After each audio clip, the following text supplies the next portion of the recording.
तो सागर में एक ठाकुर जी का मंदिर है, उनका नाम है अटल बिहारी। क्या नाम है? अटल बिहारी। तो अटल बिहारी जी की एक बड़ी सुंदर लीला है कि उनकी एक गैया थी, गौशाला में गाय थी। तो बहुत ज्यादा लोग मंदिर में नहीं थे, अकेले पुजारी, वही ग्वारियार बनते, वही सेवा करते ठाकुर जी की। तो एक दिन पुजारी जी ने क्या किया, ठाकुर जी की सेवा में इतने व्यस्त हो गए कि गैया की सानी नहीं कर पाए। सानी समझते हैं? वो भूसा भूसा होता है ना, उसमें बढ़िया सुंदर हरी हरी घास मिला के, हरे हरे वो सब मिला करके सानी की जाती गैयाओं की।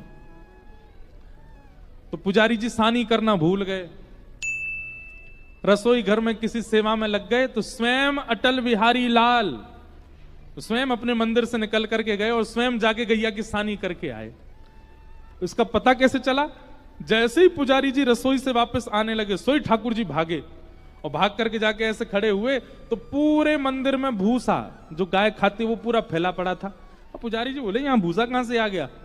और तभी आपने जैसे अटल बिहारी जी को देखा तो उनके दोनों हाथों में भूसा लगा हुआ था। ठाकुर जी अपने हाथ से सानी करके आए। अभी सागर में मैं ये कथा सुना रहा था, मैंने कि आपके सागर के अटल बिहारी जी ने गैया की सानी करी और सने भय हाथन से बैठ गए।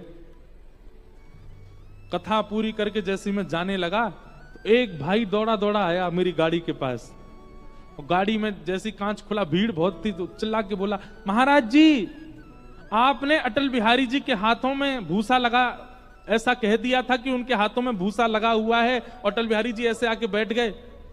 मैंने कहा अब थोड़ी सी कथा 5 मिनट और कह देते, यूं और कह देते कि पुजारी जी ने हाथ धो दी, अब रात भर भूसा लगा ही रहेगा उनके हाथों में, क्योंकि आपने कथा में ये कहा ही नहीं कि उनके हाथ पहुंच दिए। मतलब उसने कथा नहीं सुनी, उसको दिख रहा था कि ठाकुर जी के हाथ में भूसा लगा, व्यास जी ने पानी तो डाला नहीं, हाथ पहुंचे ही नहीं, अब सने रह गए हाथ। फिर दूसरे दिन हमने कथा यहीं से शुरू करी। मैंने कहा पुजारी जी ने गरम गरम पानी से हाथ धोए, पहुंचे, तब बोला हाँ अब बढ़िया, नहीं तो रात भर ठाकुर जी तो ऐसे ही खड़े रहे। एक दिन हमने कथा में कहा कि नंद भवन की गैयाओं के सींग बड़े लंबे लंबे, ठाकुर जी कभी कभी उन सींगों पे लटक जाते हैं।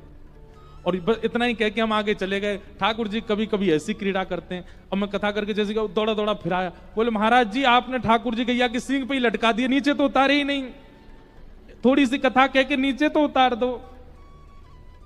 वो कथा नहीं सुन रहा है, वो लीला देख रहा है।